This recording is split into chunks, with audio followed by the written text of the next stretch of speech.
Hello বন্ধুরা, আজকে আবার নতুন ব্লগ নিয়ে চলে এলাম। এই দেখো, আজকে রান্না হবে কচুর শাক।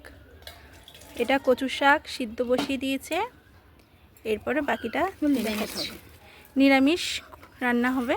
কচুর শাকটা তোমরা তো সবাই ভালোবাসো জানি, বাঙালির এটা খুব প্রিয় খাবার কচুর শাক। আমার বাবা নিয়ে এসছেন।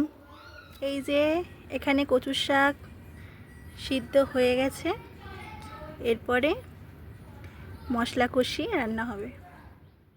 দিলাম তেল, শুকনো লঙ্কা, জিরে ফোড়ন, আর দিলাম আদা বাটা।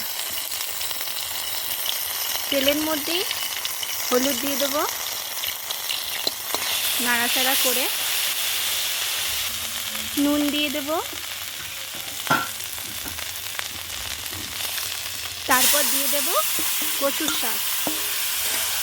সিদ্ধ করে কচুর শাকটা দিয়ে দিলাম।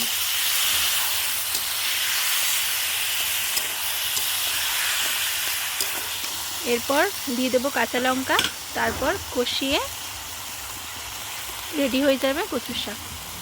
নামিয়ে ফেলবো। তারপর কচুর শাকটা কষানো হয়ে গেছে প্রায়, এবার নামানোর পালা।